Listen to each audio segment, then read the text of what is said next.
बिस्मिल्लाहिर्रहमानिर्रहीम अस्सलाम वालेकुम इसमी कफ़ील ख़ान जी हाज़िर हूँ जी आज एक नए टॉपिक के साथ और नए अनसीन जो क्वेश्चन हैं जी, जो नए अमेजिंग क्वेश्चन है वो हैं life in the UK test के जी।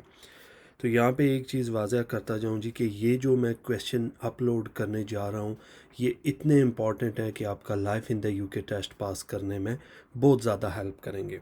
तो इसके साथ ही एक और अनाउंसमेंट भी कर देता हूँ जी कि इस लेसन के बाद ये जो क्वेश्चन मैं अपलोड कर रहा हूँ इन सवालात के बाद मैं 5 टॉपिक्स, सिर्फ मैं 5 टॉपिक्स 5 वीडियो लेके आऊँगा।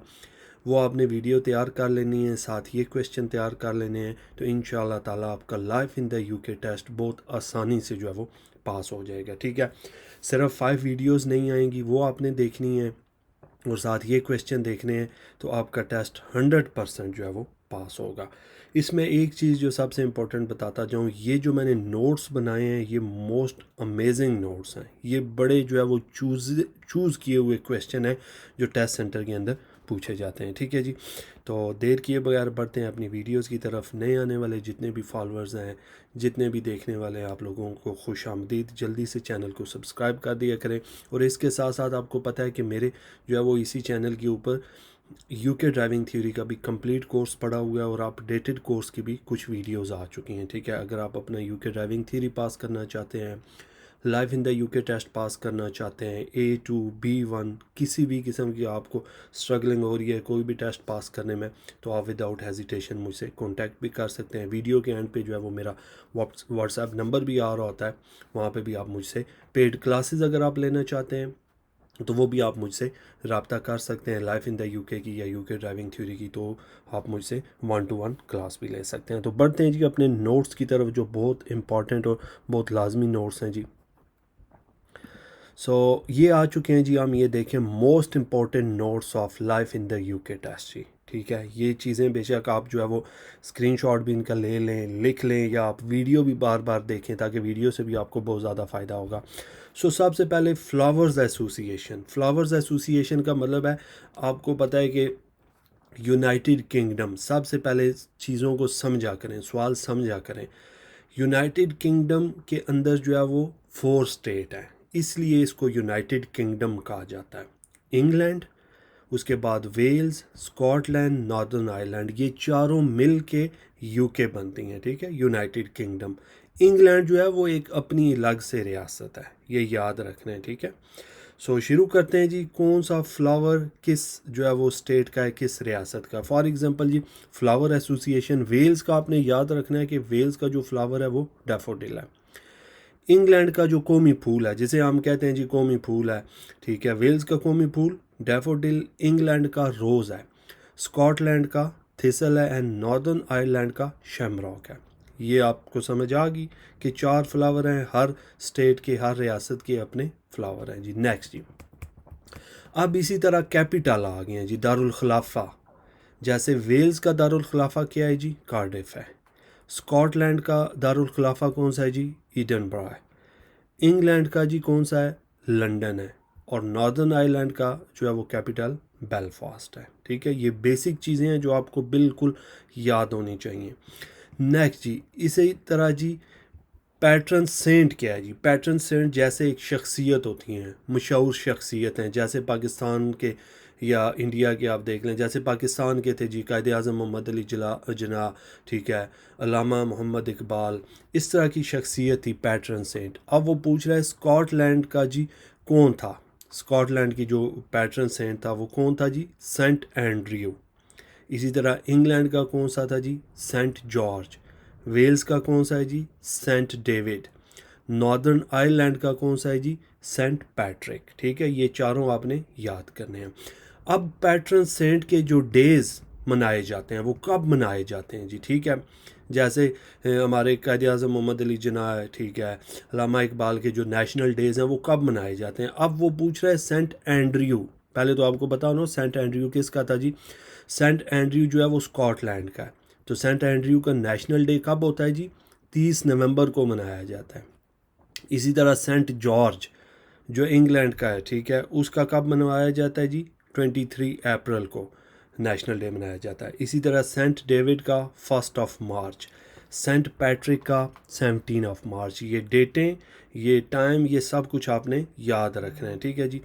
इसी तरह नेक्स्ट बढ़ते हैं जी, ज्यूरी मेंबर जी। ज्यूरी मेंबर कितने होते हैं, ठीक है। आपको पता हो कि ज्यूरी होता क्या है, कि जो आम पब्लिक जब फैसला करती है उसको ज्यूरी मेंबर बोला जाता है। कोई भी जो है वो एक मामला गवर्नमेंट को पेश आ गया है, अदालतों को पेश आ गया, तो वो एक ज्यूरी कायम करते हैं। ज्यूरी में आम पब्लिक के लोग होते हैं जो फैसला करते हैं, तो उनको बोला जाता है ज्यूरी मेंबर।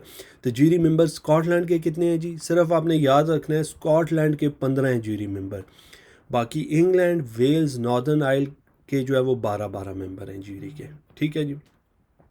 अब इसी तरह बढ़ते हैं पार्लियामेंट मेंबर जी। पार्लियामेंट कितने हैं जी? याद रखना है, स्कॉटलैंड के कितने हैं? स्कॉटिश पार्लियामेंट, वहाँ पे सवाल क्या आएगा? स्कॉटिश पार्लियामेंट, तो 129, ठीक है जी। इसी तरह वेल्श आएगा, वेल्श के कितने मेंबर हैं जी पार्लियामेंट के? 60। नॉर्दर्न आयरलैंड के कितने मेंबर हैं जी? 90, ठीक है। ये बहुत इंपॉर्टेंट नोट्स हैं जो हर हाल में आपके जो है वो टेस्ट में आने हैं। बहुत आसान टेस्ट होता है, तकरीबन आप अगर अच्छे से तैयारी किए हों तो आपका 10 मिनट में ये टेस्ट फिनिश होता है। सो टोटल आपको पता है 45 जो है वो मिनट्स दिए जाएंगे। 24 क्वेश्चन आपसे पूछे जाएंगे। 24 क्वेश्चन में से आपने 18 मार्क्स लेने होते हैं, ठीक है। और आपको पता है कि आपको वहाँ पे रिज़ल्ट नहीं दिया जाता, बल्कि आपके ईमेल पे सिर्फ जो है वो रिज़ल्ट आ जाएगा कि you have passed your test. वहाँ पे ईमेल के अंदर एक आपको रेफरेंस नंबर आएगा, वो आपने संभाल के रखना होगा ईमेल को, ठीक है। जब आप अपना ILR के लिए अप्लाई करेंगे या ब्रिटिश पासपोर्ट के लिए, तो वो फिर आपने रेफरेंस नंबर देना होता है कि प्रैक्टिस जो है वो फिज़िकली आपके हाथ में कोई रिज़ल्ट नहीं देंगे, ये याद रखना है, ठीक है। सो सिर्फ आपको ईमेल आएगी, वो ईमेल आपने ईमेल के अंदर जो रेफरेंस नंबर है वो आपने संभाल के रखना होगा, ठीक है जी। नेक्स्ट जी, नेक्स्ट क्वेश्चन वेरी इंपॉर्टेंट जी।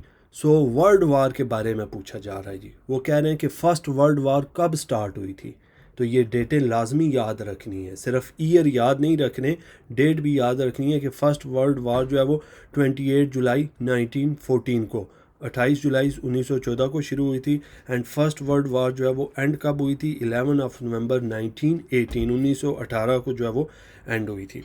इसी तरह सेकेंड वर्ल्ड वार के बारे में पूछा जा रहा है जी कि सेकेंड वर्ल्ड वार कब स्टार्ट हुई थी। तो सेकेंड वर्ल्ड वार 1 सितंबर 1939। और सेकेंड वर्ल्ड वार एंड कब हुई थी जी?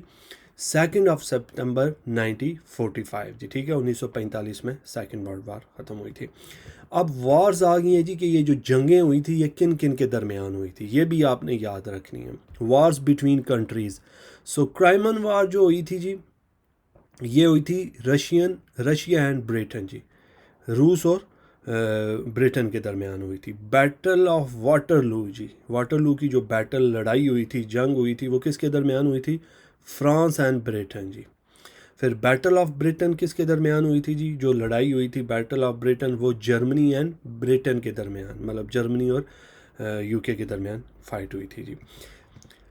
जी ये बहुत इंपॉर्टेंट है जी, ब्रिटिश प्राइम मिनिस्टर जी। सो पूछा जाएगा कि पहला मेल प्राइम मिनिस्टर कौन था UK का। So Robert Walpole was the first male prime minister, ठीक है जी। Robert Walpole first male prime minister. अगर पूछा जाए जी फीमेल, तो फिर फीमेल में आ जाएगा Margaret Thatcher was the first female prime minister. ये दोनों लाजमी आपने याद कर लेने हैं, ठीक है जी। इसी तरह नेक्स्ट क्वेश्चन जी, अब थोड़े से सवाल आएंगे जी, जो सवाल आपने याद करने हैं। So where did glass manufacture come from. ये जो ग्लास बन के आता है, ग्लास की चीज़ें आती हैं, ये कहाँ से आती हैं? कौन मैन्युफैक्चर करता है? ये इटली से आती हैं, ठीक है जी। Number second is the right answer. Next question जी, what is the national game of UK। UK की नेशनल गेम कौन सी है? सो याद रखें UK की जो नेशनल गेम है वो है फुटबॉल, ठीक है जी। Number C is the right answer. Next question जी, what is the official report that contain everything said in parliament call. जी पार्लियामेंट के अंदर जो चीज़ें जो है वो डिस्कस होती हैं, ऑफिशियल रिपोर्ट्स होती हैं, उनको क्या बोला जाता है जी? उनको क्या बोला जाता है जी? हैंजर्ड, ठीक है। Number D is the right answer. Next question जी, where are the most serious civil case heard in England and Wales. जो मोस्ट सीरियस सिविल केस होते हैं, ठीक है, वो इंग्लैंड एंड वेल्स में कौन सी कोर्ट सुनती है? The court of session, sheriff court, high court या क्राउन कोर्ट। तो जो सीरियस सिविल केस होते हैं वो हाई कोर्ट में सुने जाते हैं, ठीक है। इंग्लैंड एंड वेल्स में ये भी याद रखना है ठीक है, ये ना हो कि सवाल पूछा जाए जनाब स्कॉटलैंड का तो आप हाई कोर्ट कर रहे हो, तो वो भी आपने देखना है। ठीक है, ये इंग्लैंड एंड वेल्स के बारे में पूछा जा रहा है। नेक्स्ट क्वेश्चन जी, which of these are crown dependencies, जी इनमें से क्राउन डिपेंडेंसीज कौन सी हैं? ठीक है जी, so the Channel Island and the Isle of Man. ठीक है, ये भी क्या है जी, आइलैंड है। ठीक है, क्राउन डिपेंडेंसीज का मतलब है कि वहाँ पे बादशाहत चलती है। ठीक है, हिस्सा तो नहीं है यूके का। और इसमें एक और क्वेश्चन भी मैं अभी रेज़ करूँगा, वो भी आपने नोट लिख लेना है। ठीक है, वो शायद इन क्वेश्चन में ना हो, वो आपने लाजमी एंड पे नोट लिखना है, कापी पेन पेंसिल अपने साथ रख लें। So what is the national anthem of UK? UK का जी कौमी तराना कौन सा है? God save the king. ठीक है जी, क्वीन, कि गॉड ने जी किंग को सेव किया था। This is the national anthem of UK. Next question जी, when did the habeas corpus act become law? और हैबिस कॉर्पस एक्ट कब बना था जी? कानून, एक होता है एक्ट, एक होता है लॉ। ठीक है, तो एक्ट बाद में तब्दील होकर कानून बन गया। कब हुआ था जी? 1679, 1679 में जो है वो ये कानून बन गया था। ठीक है, नेक्स्ट जी, when did the first world war finish? पहली वर्ल्ड वार फिनिश कब हुई थी? ये हमने याद किया हुआ है, लेकिन अब इधर उन्होंने साथ टाइम भी दे दिया है। हमें पता था 11 नवंबर 1918 को ये फर्स्ट वर्ल्ड वार फिनिश हुई थी, लेकिन अब टाइम आ गया, तो फिर टाइम कितने बजे? सुबह 11 बजे, at 11 AM on the 11th of November 1918। ठीक है, 11 बजे सुबह 11 नवंबर 1918 को फर्स्ट वर्ल्ड वार फिनिश हुई थी। नेक्स्ट क्वेश्चन जी, अगला question, how many times have the Olympic games been hosted in the UK? मतलब जो ओलंपिक गेम्स हुई हैं यूके में कितनी दफ़ा हुई हैं? यूके ने कितनी दफ़ा मेज़बानी की है जी? 3 टाइम, 3 दफ़ा जो है वो ओलंपिक्स गेम यूके में हुई हैं जी। ठीक है, नेक्स्ट क्वेश्चन जी, does Britain have a written constitution? क्या यूके का आइन लिखा हुआ है या ज़बानी है? ठीक है, कॉन्स्टिट्यूशन क्या होता है? आइन। तो यूके का याद रखें, जो कानून है वो ज़बानी है, वो कहीं लिखा हुआ नहीं है। ठीक है, नो। नेक्स्ट क्वेश्चन जी, who was the British prime minister जी? ठीक है, British prime minister after Margaret Thatcher जी। जो फर्स्ट फीमेल थी जी प्राइम मिनिस्टर, मार्गरेट थैचर, उसके बाद कौन प्राइम मिनिस्टर बना था? उसके बाद जी जॉन मेजर जो है वो प्राइम मिनिस्टर बना था। ठीक है, नेक्स्ट क्वेश्चन जी, which court deals with the most serious case in Scotland as a murder? देखें, वो साथ स्कॉटलैंड का पूछ रहे हैं, जैसे पीछे इंग्लैंड एंड वेल्स का पूछा था। सो कह रहा है कि मोस्ट सीरियस केस स्कॉटलैंड, जैसे मर्डर का केस हो गया, कौन सी कोर्ट डील करती है? द हाई कोर्ट डील करेगी। ठीक है जी, number D is the right answer. Next जी, what was the symbol of the house of Tudor? Tudor का हाउस जो, व्हाट वाज द सिंबल, क्या निशानी थी जी हाउस ऑफ टूडर की? ठीक है, a red rose with a white rose inside it. ठीक है जी, जो निशान था हाउस ऑफ टूडर का, वो एक रेड रोज़ था, उसके अंदर जो है वो वाइट रोज़ इनसाइड, उसके अंदर एक सफ़ेद फूल भी था। ठीक है, रेड के अंदर सफ़ेद फूल। नेक्स्ट जी, which of the following territories does not belong to Great Britain? Yes, ये मैं आपको नोट बताना चाह रहा था कि ग्रेट ब्रिटेन में अब कौन कौन शामिल है जी? याद रखें, ग्रेट ब्रिटेन में बरतानिया में स्कॉटलैंड, वेल्स एंड इंग्लैंड शामिल है। नॉर्दर्न आयरलैंड ग्रेट ब्रिटेन का हिस्सा नहीं है, लेकिन अगर सवाल आ जाता है कि यूनाइटेड किंगडम में क्या है, तो यूनाइटेड किंगडम में ये चारों आएंगे। ठीक है, Scotland, Wales, Northern Ireland and England. लेकिन अगर वो पूछता है कि कौन सा ग्रेट ब्रिटेन बरतानिया का हिस्सा नहीं था, तो नॉर्दर्न आयरलैंड बरतानिया का हिस्सा नहीं है। ठीक है, ये चीज़ याद रखनी है। यूनाइटेड किंगडम में चारों आएंगे, लेकिन अगर वो पूछा है कि कौन सी टेरिटरीज, कौन सा इलाका ग्रेट ब्रिटेन में नहीं फॉल करता, तो नॉर्दर्न आयरलैंड होगा। ठीक है, नेक्स्ट जी, how often are election held for the Welsh government? जी वेल्श के अंदर जी कितने साल बाद इलेक्शन होते हैं? Every 4 year. और अगर सवाल आ जाता है how often are election held in the England? ठीक है, इंग्लैंड के अंदर इलेक्शन कब होते हैं जी? इंग्लैंड के अंदर आफ्टर एवरी 5 ईयर्स, हर 5 साल बाद इलेक्शन होते हैं। ठीक है, सो वेल्श के अंदर आफ्टर 4 ईयर्स, इंग्लैंड में 5 ईयर्स के बाद जी। नेक्स्ट जी, so what was the population of the UK in 2010? 2010 में जी यूके की पॉपुलेशन, आबादी कितनी थी जी? जस्ट ओवर 62 मिलियंस, तकरीबन 6 करोड़ से ऊपर थी जी, ठीक है। 62 मिलियन राउंड अबाउट ये 6 सवा 6 करोड़ बनती है, उससे अबाव थी, ठीक है जी। नेक्स्ट क्वेश्चन जी, what percentage of the total British population is located in England alone. देखें अब फिर वो इंग्लैंड का वर्ड अलग से पूछ रहा है, वो यूके का नहीं पूछ रहा। यूके में चारों आ जाएंगे, इंग्लैंड, स्कॉटलैंड, नॉर्दर्न आयरलैंड और वेल्स। अब वो सिर्फ इंग्लैंड का पूछ रहा है कि व्हाट परसेंटेज, कितनी परसेंट आबादी जो है वो ब्रिटिश पॉपुलेशन की इंग्लैंड में मौजूद है। तो हमने इंग्लैंड का बताना है जी, 84% आबादी जो है वो इंग्लैंड में मौजूद है, ठीक है, ब्रिटिश की। नेक्स्ट क्वेश्चन जी, who are the first people to arrive in Britain in what we call the stone age. जी, कौन लोग थे जो स्टोन एज, पत्थर के दौर के जो सबसे पहले लोग बरतानिया ब्रिटेन में पहुंचे थे, उनको हम क्या कहते थे जी, हंटर गैदरर, ठीक है जी। नेक्स्ट क्वेश्चन जी, when did the UK formally leave the European Union. जी, यूके जी, यूरोपियन यूनियन मतलब जब ब्रेग्जिट हुआ था, कब यूरोप से अलग हो गया था, कब अलग हुआ था जी, 31 जनवरी 2020। ये आप डेटें भी देखेंगे, डेटें याद रखनी है, कंफ्यूज नहीं हो जाना। अब 31 जनवरी भी है, 30 जनवरी भी है, सो हमने करना है 31 जनवरी 2020 जी, ठीक है। नेक्स्ट क्वेश्चन जी, अगले सवाल की तरफ बढ़ते हैं। When did the wars of roses end. जी, जो एक वार हुई थी जी, वार ऑफ रोजेस जिसको बोला था, वो कब एंड हुई थी जी, 1485 में जी। वो स्टार्ट कब हुई थी, when did the war of roses start, तो वो मेरे ख्याल से 1455 में, 1455 में शुरू हुई थी, और एंड कब हुई है जी, 1485 में।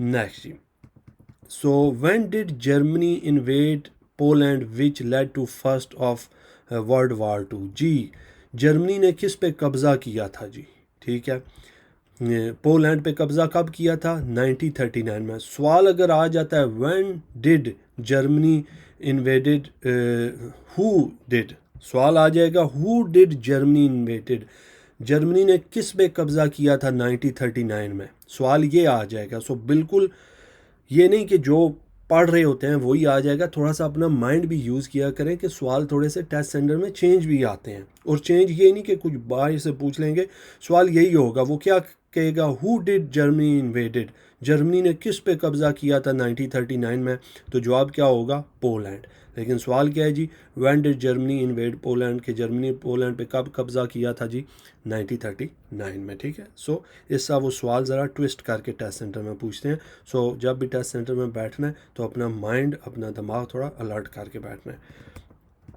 The Roman army left Britain in. जी, जब रोमन आए थे जी बरतानिया में, जंगें हुई थी, कब्ज़ा हुआ था, उसके बाद रोमन्स कब चले गए थे, बरतानिया को छोड़ गए थे जी, कब जी, 410, ठीक है जी, सन 410 में जो है वो वापस चले गए थे बरतानिया को छोड़ के जी। When did the wars of roses start. ये ऊपर सवाल आया था जी एंड का, लेकिन अब वो पूछ रहा है कि स्टार्ट कब हुई थी। ये भी मैंने आप लोगों को बता दिया था कि 1455 में, 1455 में जो है वो वार ऑफ रोजेस स्टार्ट हुई थी, ठीक है जी। सो ये था जी मोस्ट इम्पॉर्टेंट क्वेश्चन जो आपको life in the UK test pass करने में बहुत ज़्यादा हेल्प करेंगे।